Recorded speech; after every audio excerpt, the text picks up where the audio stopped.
1절에서 16절까지 말씀을 한 절씩 기도하겠습니다. 내가 갱그레아 교회의 일꾼으로 있는 우리 자매 베베를 너희에게 추천하노니 너희는 주 안에서 성도들의 합당한 비결로 그를 영접하고 무엇이든지 그에게 소용되는 바를 도와줄지니 이는 그가 여러 사람과 나의 보호자가 되었습니다. 너희는 그리스도 예수 안에서 나의 동력자들인 브리스거와 아굴라에게 문안하라. 그들은 내 목숨을 위하여 자기들의 목까지도 내놓았으니 나뿐 아니라 이방인의 모든 교회도 그들에게 감사하리라. 또 저희 집에 있는 교회에도 문안하라.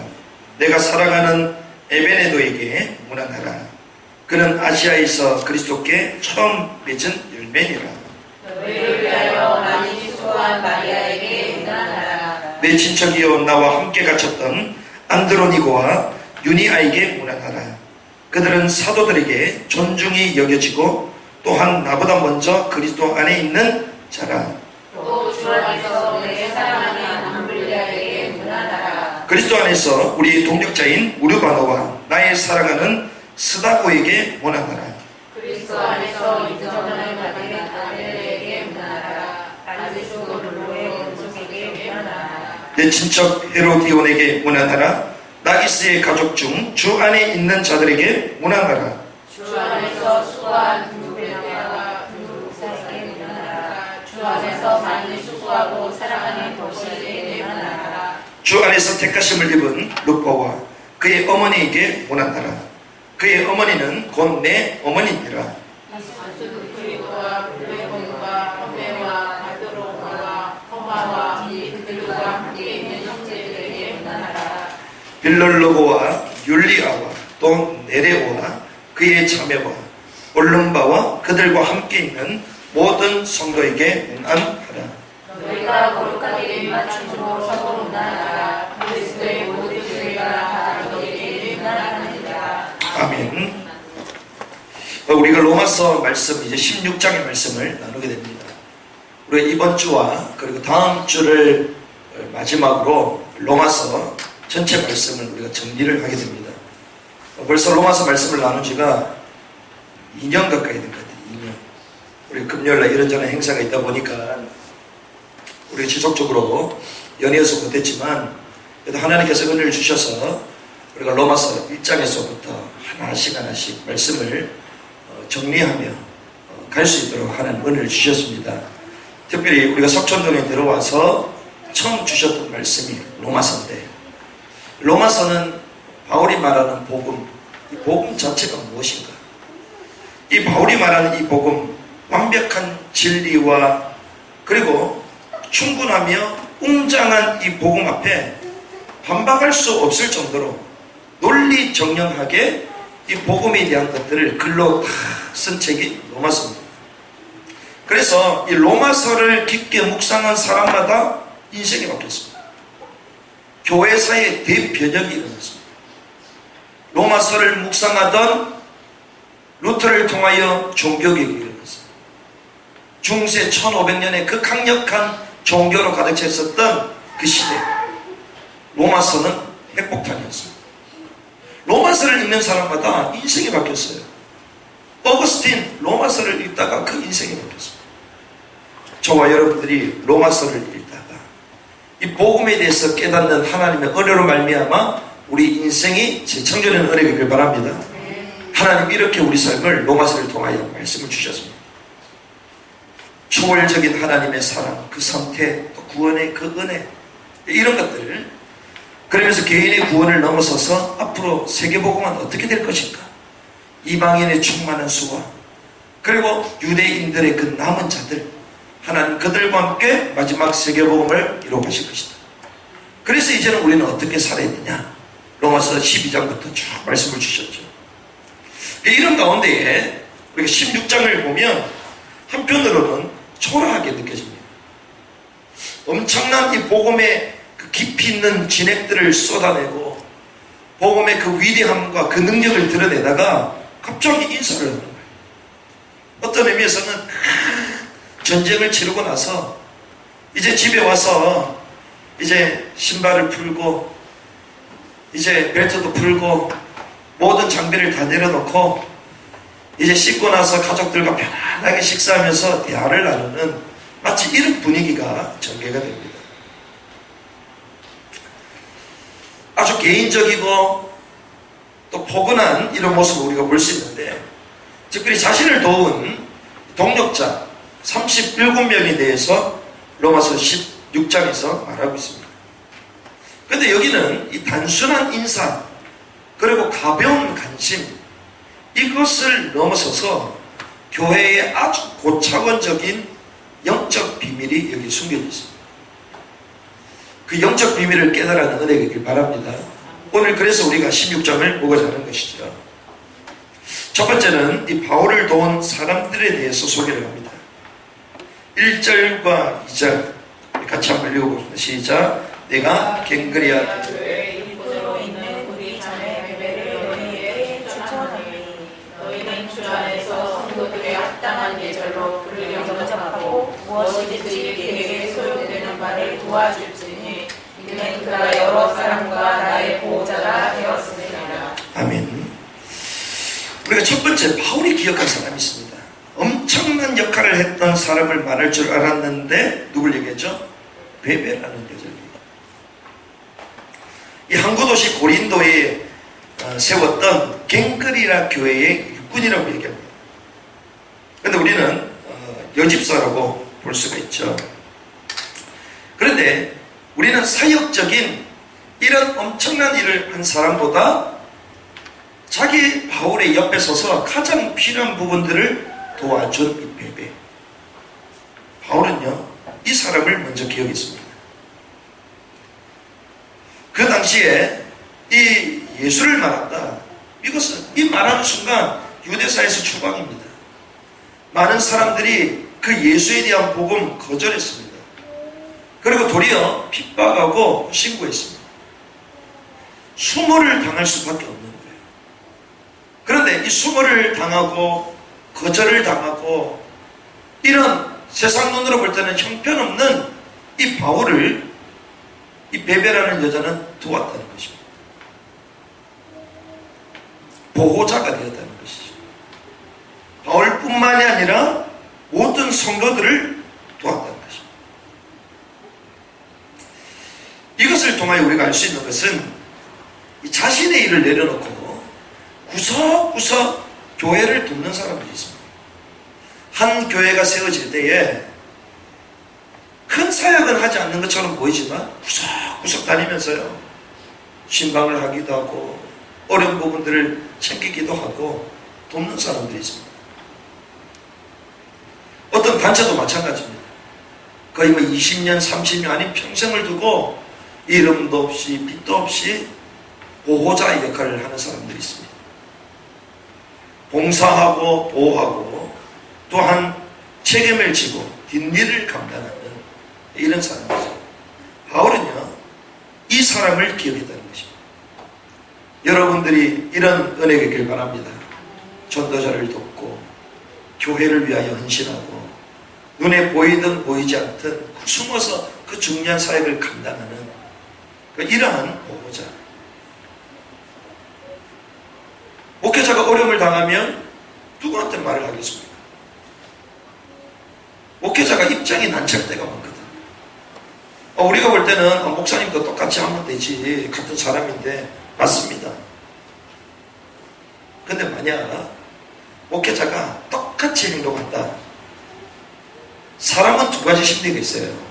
어떤 심리냐면요, 성도들은 나는 깨끗하지 않고 나는 좀 실수해도 우리 목사님은 좀 깨끗하고 완벽하길 원하는 심리를 다 갖고 있어요.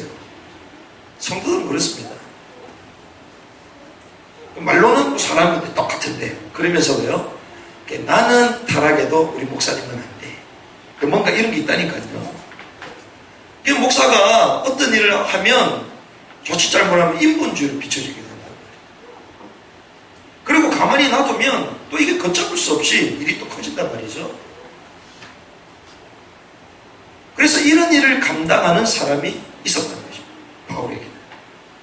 바울의 이런저런 사적 일들도 할 일이 많잖아요. 오로지 미쳐서 전도만 하고 다니고 복음만 전하고 다니는데, 그러면 사도 바울이 밥을 했겠습니까? 빨래를 했겠습니까? 기본적으로 하긴 다 했겠죠. 하지만 그런 서론에 걸리지 않도록 뒤에서 일들을 감당하고 책임져 줬던 여자가 있었습니다. 그게 베베였습니다. 이 베베를 바울은 먼저 기억했던 것입니다. 그러고 나서 3절과 4절을 보면 우리가 잘 아는 두 번째 사람이 나옵니다. 부부의 헌신 브리스가와 아굴라가 나오죠. 이 브리스가 아굴라 부부는 글라디오스 핍박 때 로마를 떠나 바울과 합류하게 됩니다. 이게 사도행전 18장에 우리는 보게 되죠. 그런데 이 브리스가 아굴라 부부를 우리가 추정컨대 이 사람들은 바울에게 팀사역을 받고 바울을 통하여 복음을 들은 이런 인물은 아닙니다. 마가다락방에 아마 있었던 인물들이 아닐까, 이렇게 혹자는 추정을 합니다. 사도행전 2장 10절에 보니까 로마에서 온 나그네, 이 부부를 아마 이렇게 표현하지 않았겠느냐, 이렇게 생각하는 사람도 있습니다.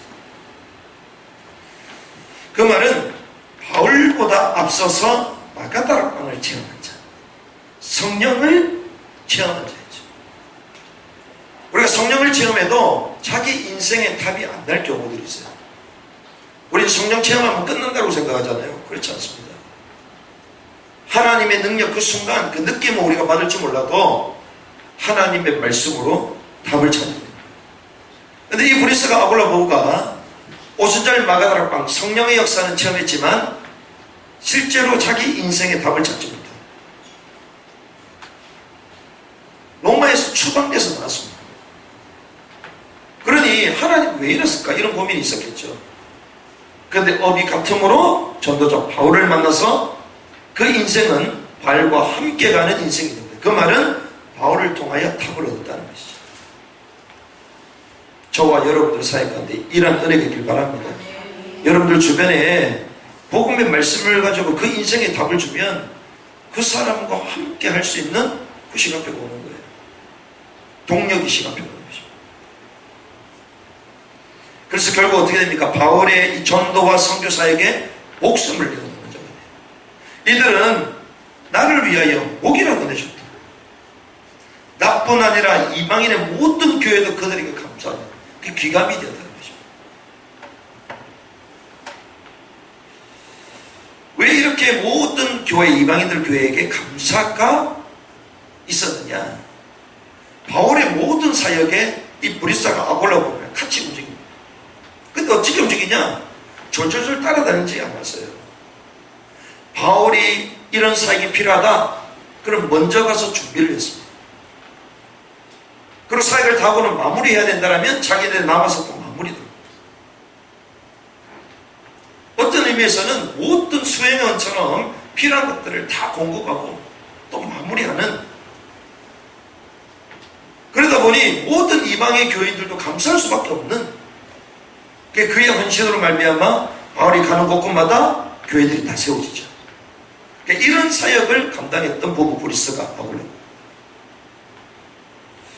그런데 얼마나 지혜로웠냐. 사도행전 18장 26절에 보니까 아볼로를 만나게 되는데, 이 아볼로는요 그 지역의 성경에 능통한 성경 교사입니다. 우리는 말하면 목회자예요.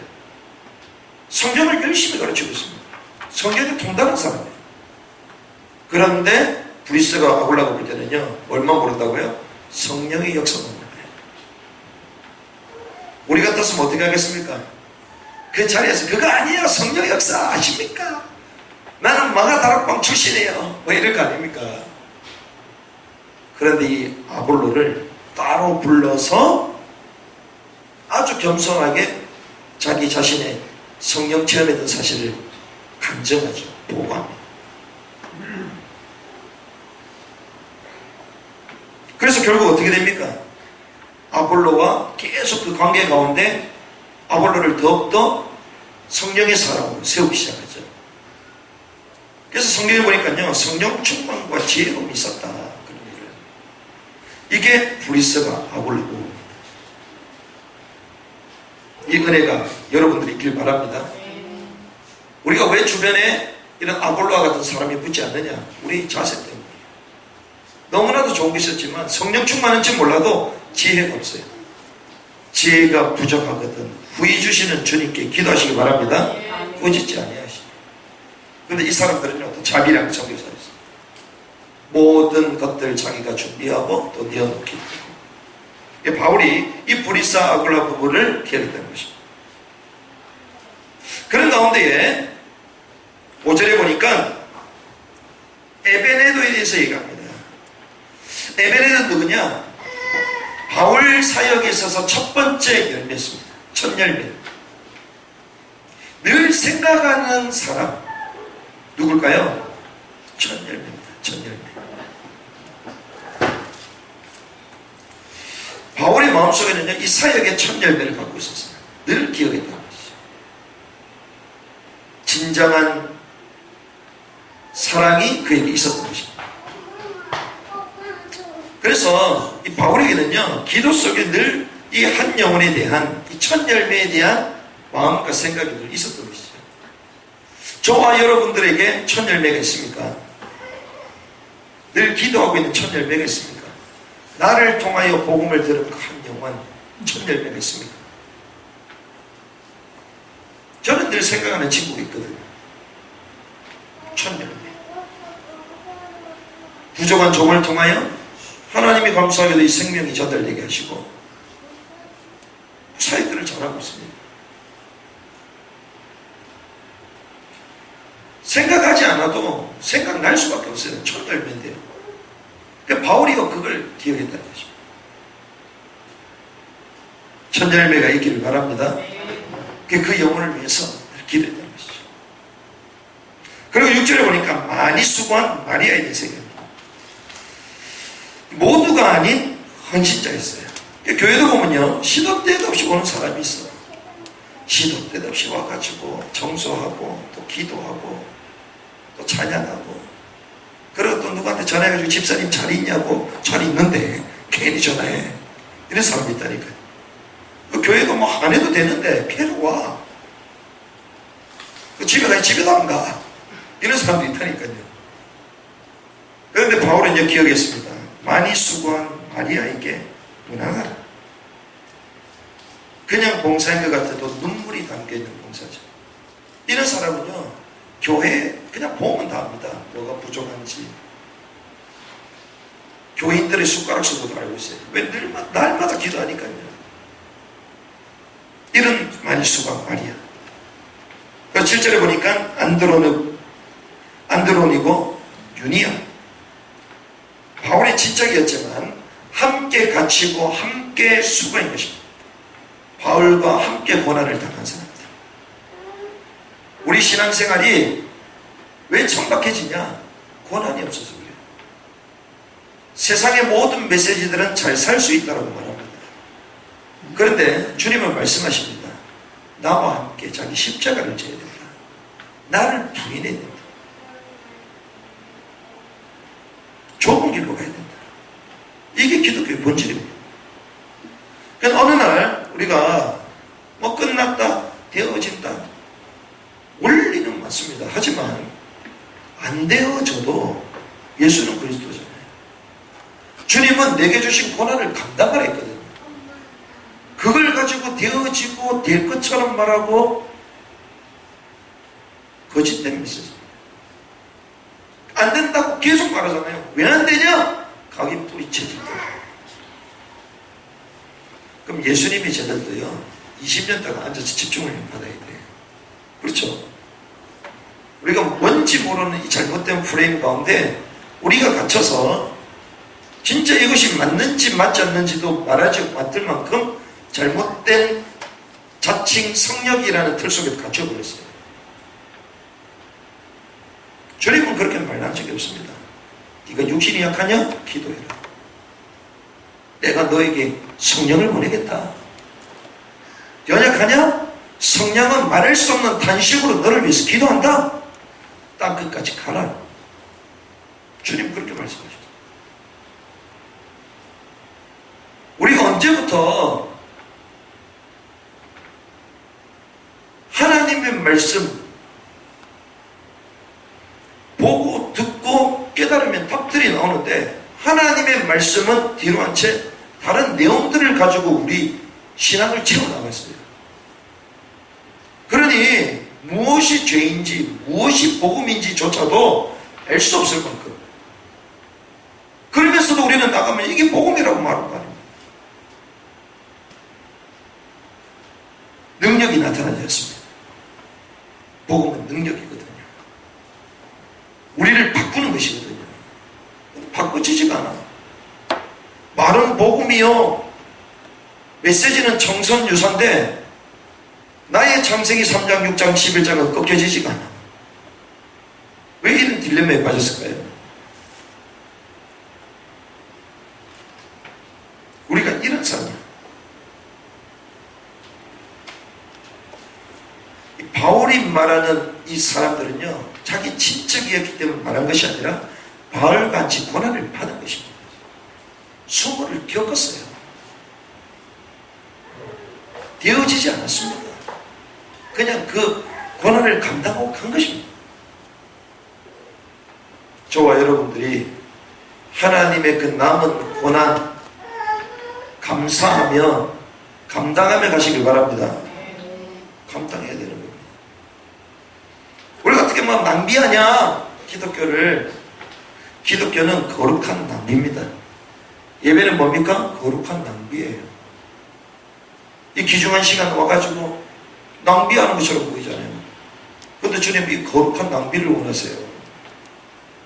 우리가 와가지고 헌금하고 낭비입니다.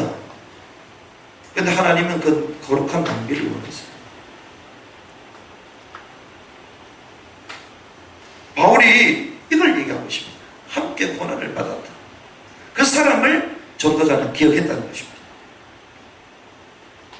이게 바울을 도왔던 사람들에 대해서 한 사람 한 사람도 구체적인 설명을 하면서 바울이 얘기를 하죠. 그러는 가운데 두 번째로 하나님 나라의 가족들, 바울이 쭉 이어서 또 얘기합니다. 8절에 암블리아. 암블리아는 어떤 이름이냐? 대부분 노예에게 쓰던 라틴식의 이름입니다. 노예에게 쓰던. 우르바노 9절. 이것도 노예식 이름입니다. 노예식. 스다구, 이삭이라는 뜻인데 로마서로죠. 여기 하나님 나라의 가족들을 보면요, 아주 다양한 모습을 우리는 볼 수 있습니다. 10절에 아벨레. 이것은요, 고난을 극복하고 교회의 인정을 받습니다. 교회의 인정을 어떻게 받냐? 고난을 극복해야 돼요. 이 당시는요, 전부 다 고난 시대이기 때문에 고난을 극복해야지 인정을 받습니다. 성숙됐다는 것이죠. 여러분들 교회 인정받는 중직자들 되시기 바랍니다. 그러니까 뭐 헌금을 많이 해서 인정받는 게 아니에요. 고난을 극복해야 됩니다. 교회의 어려움과 환난을 다 감싸고 짊어지고, 그런 사람을 성경은 기억했다는 것입니다. 그래서 때로는 제가 얘기를 잘 안 하잖아요. 어떤 분이 참 잘하셨다 하다가 제가 하지 말아야 되겠다. 그 일부러 좀 안 하려고 해요. 그래서 왜? 제가 다른 사람들한테 공개를 하는 순간 그 사람의 목숨 끝이 나는 거예요. 하나님 앞에 했기 때문에 하나님의 그 영적 축복을 받도록 가만히 있어야 돼요. 근데 우리는 보면요, 뭐 헌금을 얼마 했고 뭐 했고 막 TV에서도 나오잖아요. 제가 저거 보면서 이야, 저거 나오는 순간 몫을 다 가져갔구나. 왜? 사람들에게 칭찬받았잖아요. 이미. 하나님이 칭찬해 줄 게 없어요. 그렇죠? 여러분들 너무 섭섭해하지 않길 바랍니다. 헌신 많이 했는데 목사님 안 알아준다고 안 알아주는 게 아니에요. 하나님께 더 그 축복을 받으라고 하나님의 역사를 제가 제한하지 않을 뿐입니다. 할렐루야. 다 이유가 있는 것입니다. 아리스토블로 헤롯 대왕의 가문입니다. 분명히 핍박했던 사람이잖아요. 근데 재미나게도 그 가문, 어떤 사람은 손자다라고 말하는 사람도 있는데 그 가문의 사람도 복음을 들었던 것입니다. 헤로디온, 헤롯 가문과 또 연결됐습니다. 나기수 가족 중에 한 사람. 이것은 나기수 가족에 속해 있는 제수를 주로 이렇게 얘기합니다. 그런데 이 당시에 나기수 귀족에 속해 있던 유명한 노예가 있었대요. 근데 그 노예가 풀려났는데 이 사람이 뭐 감옥에서 복음 들은지는 모르겠는데 이 사람이 복음을 듣고 바울의 권속이 되어지는 12절에 드루베나 드루보사 자매로 추정됩니다. 여기 버시라는 인물이다. 버시는 페르시아의 여인이라고 추정합니다. 페르시아의 여인까지도 복음을 듣고 13절 루포입니다. 루포는 우리가 어디서 들어봤죠? 어디 들어봤습니까? 예수님 십자가 지실 때에 그때 구레네 사람의 루포라고 나오잖아요. 요 루포는요 십자가를 억지로 진 사람 구레네 시몬의 아들이라고 생각합니다. 대부분 그렇게 보고 있습니다. 그리고 그의 어머니 14절에 아순그리도, 블레곤, 허메, 바드로바, 허마 및 그들 형제 쭉 얘기 나오는데요. 여기에 블레곤 외에는 전부 다 노예의 이름들입니다. 그러니 이 바울이 거명하는 사람들이요 자기 주변에 보호자 또 함께 살겠던 그 사람뿐만이 아니라 고관들도 있었고 좋은 배경도 있었고 또한 노예들도 질비했다는 것입니다. 그리고 우리가 말하는 다민족도 있었던 거죠. 15절에 보니까 빌롤로고, 율레아, 네레오 그리고 그 자매 울름바와 저희와 함께 있는 성도 이런 얘기를 줍니다. 그런데 우리가 이걸 전부 다 보면서 세 번째로 이들의 특징을 우리가 알 수 있습니다. 이들의 특징은 무엇인가? 생명을 걸고 바울을 위하여 교회를 위하여 헌신한 자들이라는 것입니다. 이들의 특징이에요. 그냥 명예롭게 그 이름이 불려진 게 아니라는 것입니다.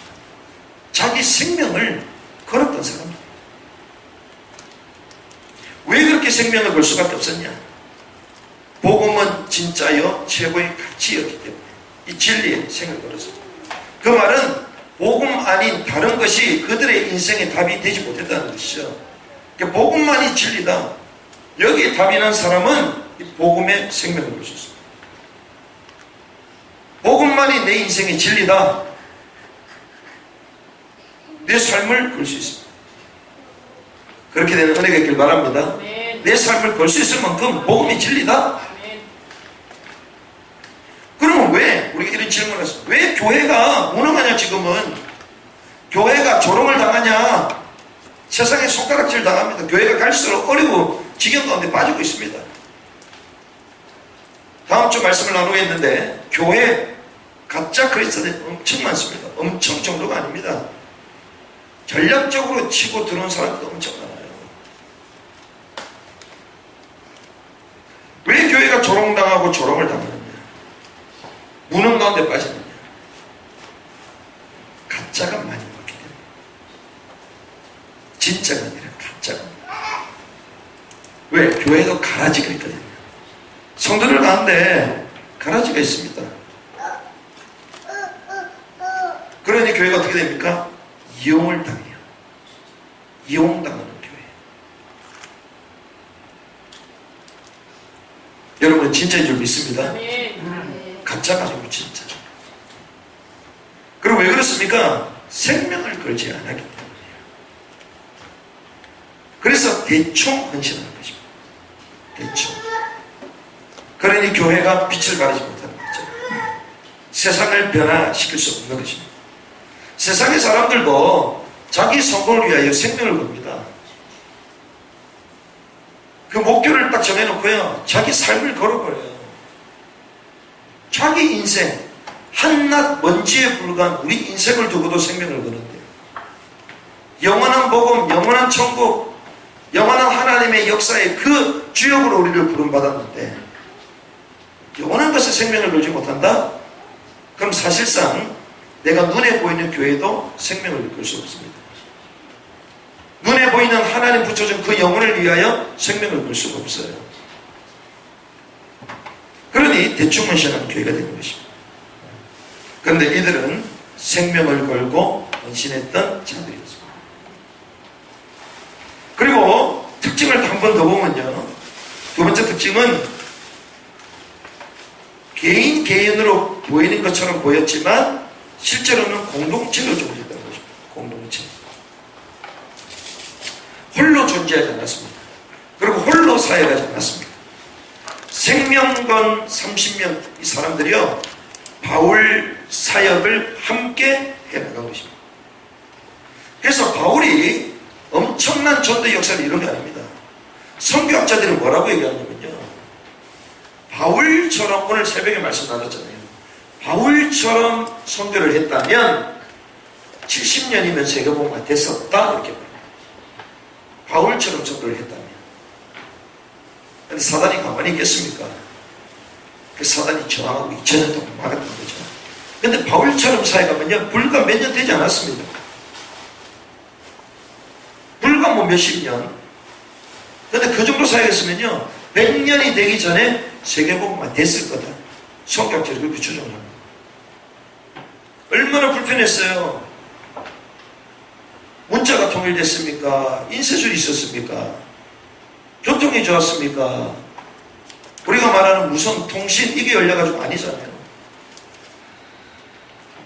앞으로 부산에서 서울까지 오는데 15분 만에 도착하는 열차가 생기거든요. 부산에서 대전까지 7분으로 가는 열차가 생깁니다. 시속 800km.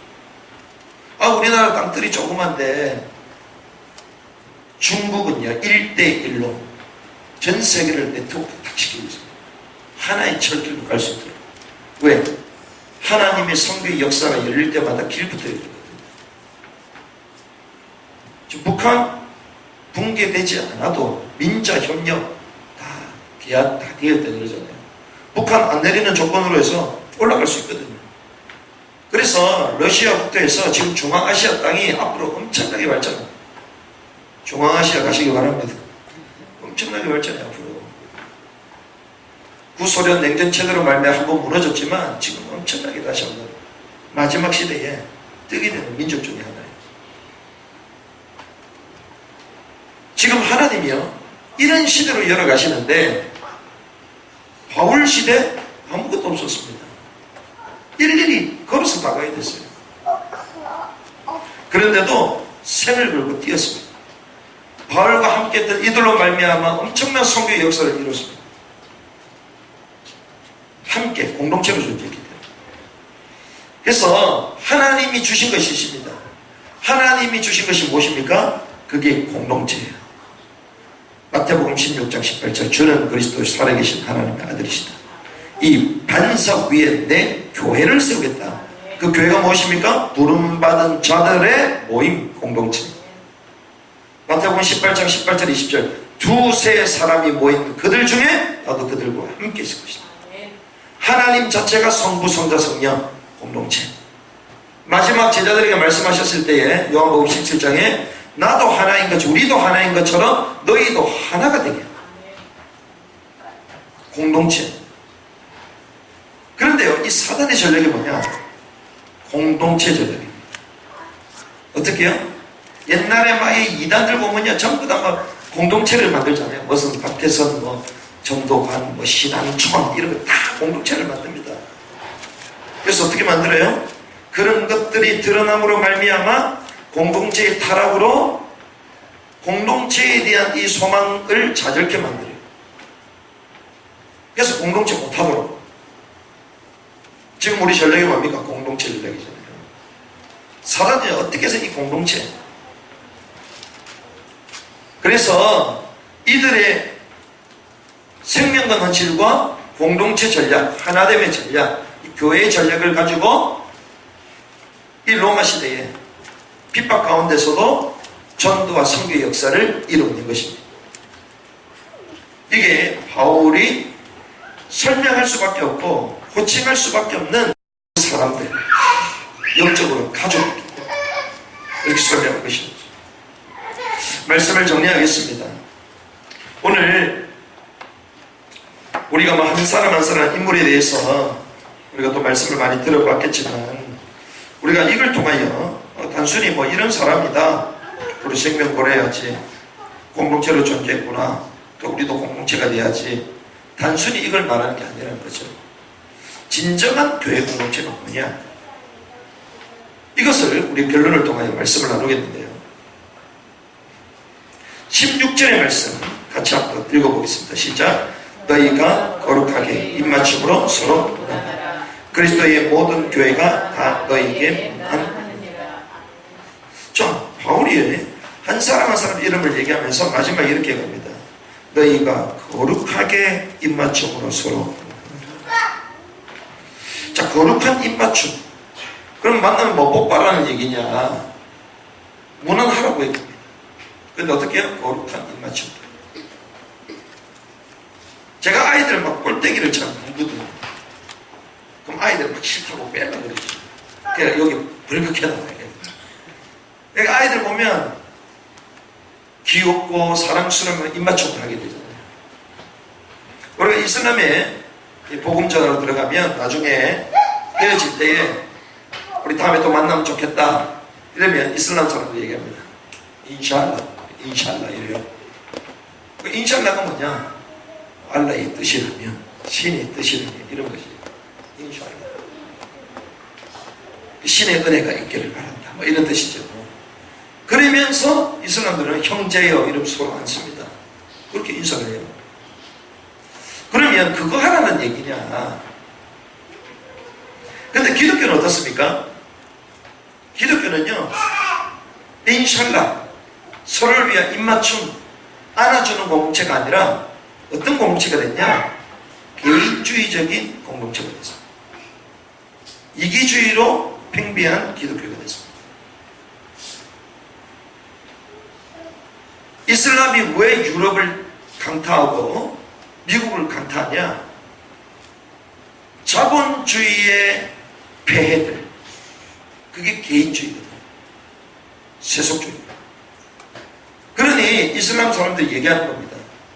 니네들 자본주의가 위대하다 하면서 왜 니는 개인주의냐? 왜 가정들이 다 무너지냐? 왜 다 타락하냐? 왜 가정들이 다 깨지고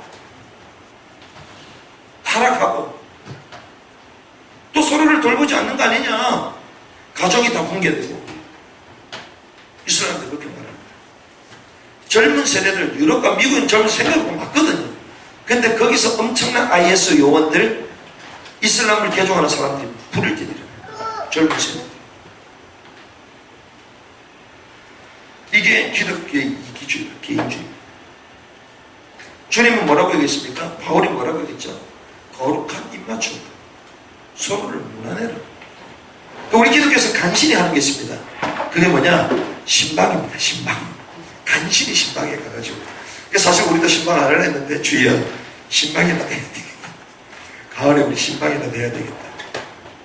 그 기독교는 신방밖에 없거든요. 근데 우리 쪽은 신방도 하지 말라고 그래요. 말씀부터 하면 된다고.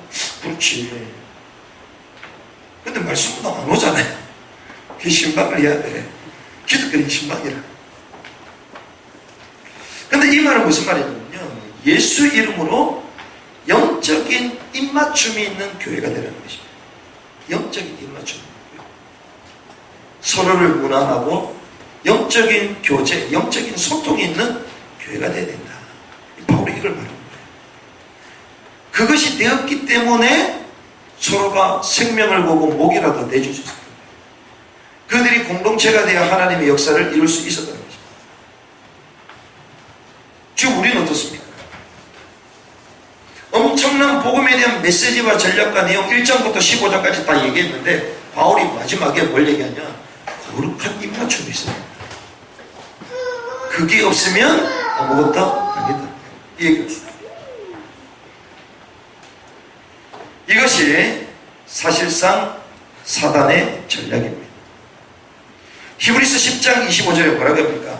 모이기를 피하도록 만든다. 사단은요 계속 이기주의, 개인주의 빠지게 만든다. 모이기를 피하게 만든다. 어떻게 했을지 나 창세기 3장 나 너도 하나님처럼 될 수 있다. 에덴 동산에서 말했던 그 메시지를 가지고 계속 나 이기주의. 교회 공동체 필요 없습니다. 예배 필요 없어요. 내가 바쁜데 뭐 그렇잖아요. 주님은 널 만나기 원하시는데 괜찮대. 왜? 주님 나와 함께 하신대. 한잔하면서도 주님이 함께 하시고. 왜? 주님이니까. 주님이잖아. 괜찮대.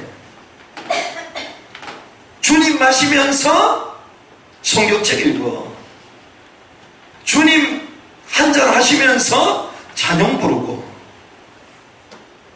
마이크 잡고 주님 함께 하시니까 포럼에 전도 포럼. 제가 오늘 새벽에 다 얘기해 드렸잖아요. 앞으로 우리는 통탄할 시간이 올 거다. 여러분들이 모르는 게 너무 많습니다.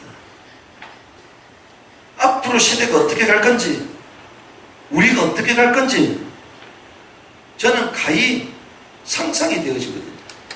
눈에 보입니다. 근데 그것도 빙산의 일각이다. 몰라도 너무 몰라. 사단의 전략이라니까요. 모이기를 피하라. 영적인 모임을 피하라. 그래서 어떻게 해요? 서로를 돌아보지 못하게 만드는 것입니다. 내 문제에 계속 빠지도록 만드는 거예요. 오늘 참석하지 못한 분들이 있잖아요.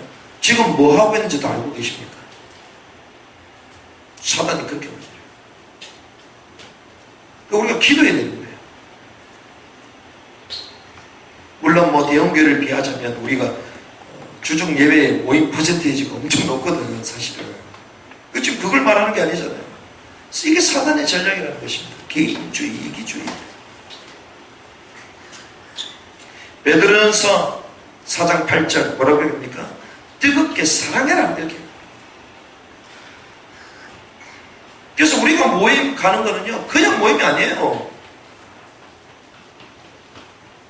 그냥 한번 놀 사람이 없어서 모이라 그럽니까? 그게 아니라니까요. 모임 자체를 피하게 만드는 거예요, 사단은. 못 모이게. 왜? 내 입장, 내 생각, 내 일정 전부 다 나. 그래서 어떻게 해요? 사랑이 식어가는. 그러니까 이 마지막 때가 되면 될수록 요한 1서 그리고 히브리서, 베드로전서 이런 뒤쪽에 야고보서 쭉 보면요, 전부 다 계속 사랑에 대해서 얘기합니다.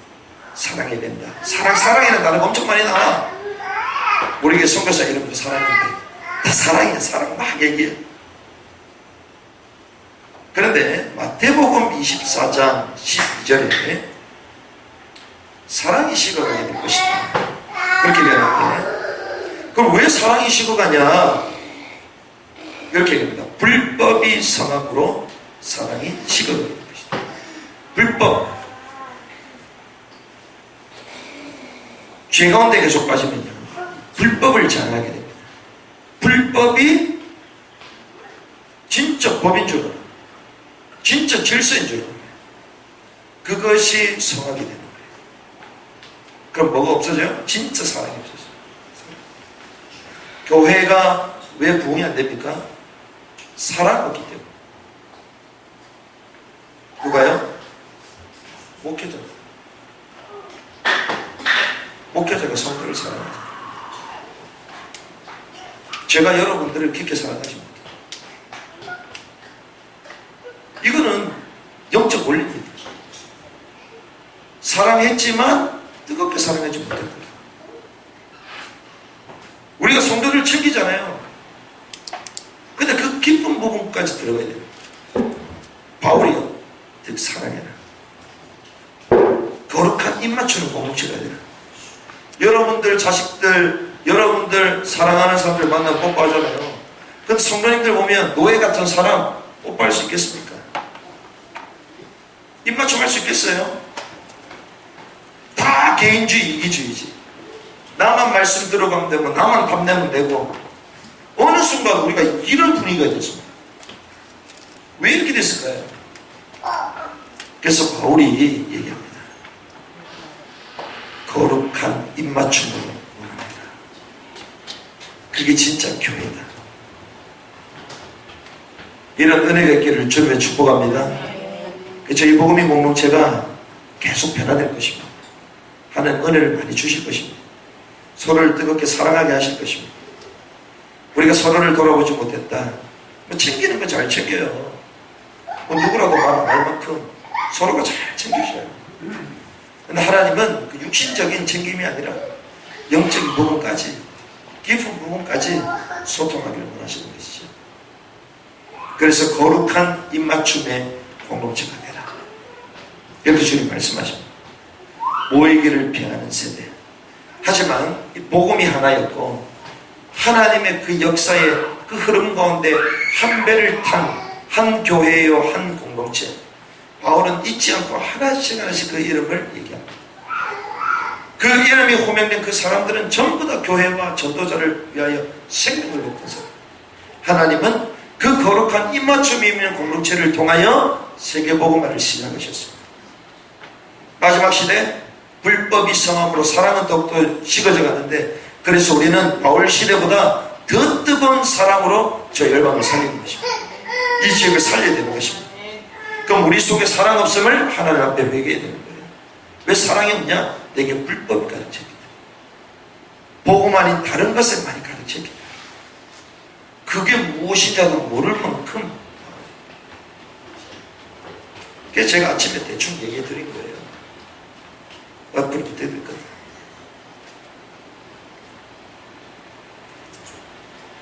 우리가 기도해야 될 일이 많습니다. 기도하게 하시는 것도 하나님의 은혜인 줄 믿습니다. 다음 주 우리가 로마서 16장의 말씀 마지막으로 나누고 9월 첫째 주부터는 저희가 금요 예배가 없어집니다. 그럼 금요 예배가 없어지면 어떻게 되냐? 목요일날로 옮겨집니다. 그래서 금요 예배가 아니라 목요 모임으로 전환이 되고 시간도 조금 앞으로 당깁니다. 8시 정도에. 그 금요일날 뭐하냐? 진짜 철회가 됩니다. 어디서요? 산에서. 그래서 때로는 우리가 또 캠프 기간이 있기 때문에 또 캠프차 또 현장에도 가기도 하고, 그리고 우리가 평상시 때는 또 우리 또 산이 있잖아요. 우리가 마음껏 쓸 수 있는 산, 우리가 세냈어. 우리 거야 그걸. 가가지고 마음껏 산에서도 기도하고 또 내려와서 고기 먹고 엄청 좋은 것이 있어. 우리가 또 산에 가기도 하고, 또 하나님 필요하다면 함께 말씀을 나누고 기도해야 될 교회가 있다면 우리가 금요일에 가는 겁니다. 그 현장에 가서 또 말씀을 나누고 기도하고, 이렇게 금요일날 또 진행이 될 겁니다. 또한 우리가 지금까지는 우리가 전체가 같이 많이 모여서 MT도 가고 했는데, 또 그렇게 되어지면 기간마다 MT를 갈 수 있어요. 그럼 청년들끼리도 MT 갈 수 있어요. 금요일날 얼마나 좋습니까? 우리 중직자분들만 이제 다 MT 가도 돼요. 금요일날 얼마나 좋습니까? 그래서 우리는 금요일날 있었던 예배는 목요일날 전환이 되고, 금요일날은 더욱더 우리가 기도와 서로를 돌아볼 수 있는 이런 시간들로 전환이 됩니다. 여러분들 기도하시면서 하나님 마지막 시대에 그 하나님의 큰 사랑을 더 입어서 이 사랑을 전달해주는 공동체가 되게 하여 주시옵소서. 위대한 복음의 그 지성만 가득 찬 게 아니라 하나님의 그 가슴, 하나님 또 우리 삶을 통하여 이 복음을 풀어나갈 수 있는 이런 또 교회가 되게 하여 주시옵소서. 이 언약 붙들고 승리하는 한 주간 되기를 주님의 이름으로 축복합니다.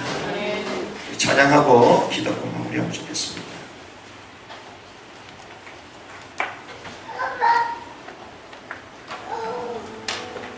오래된 찬양인데 저희들도 몇 번 불러봤기 때문에 하실 줄 믿습니다. 같이 한번 불러보겠습니다.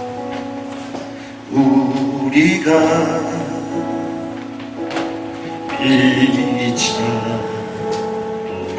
사랑의 빛 외는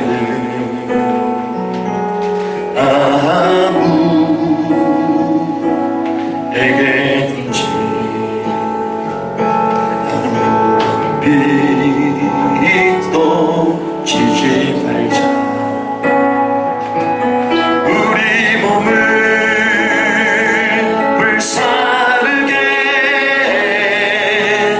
내어준 나의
서로 사랑하라. 천사의 말을 하고 천사의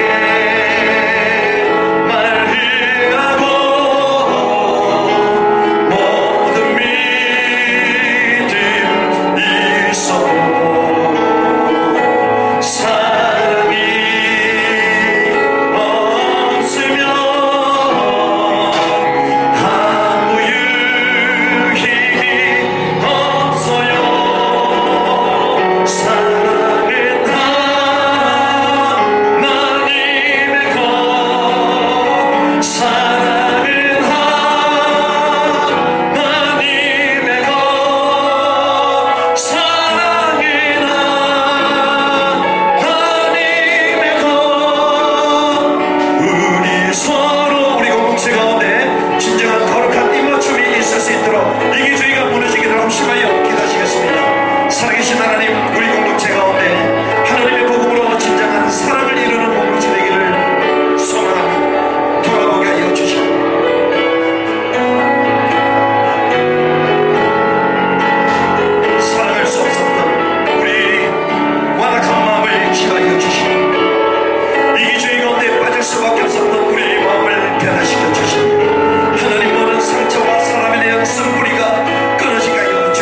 주께 있네. 십자가 능력이 내 영광 되었네. 주께서 우리를 승리케 하시니 나의 능력 나의 소망 주께 있네.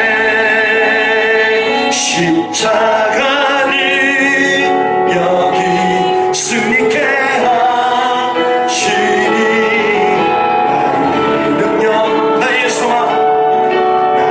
소망 주께 십자가 능력이 승리케 십자가 능력이 승리케 하시니 나의 능력 나의 소망 주께 있 나의 능력 나의 능력 나의 소망 주께 있네. 그렇습니다. 예수 그리스도의 십자가는 우리를 날마다 승리케 하시는 위대한 복음의 실체임을 믿습니다.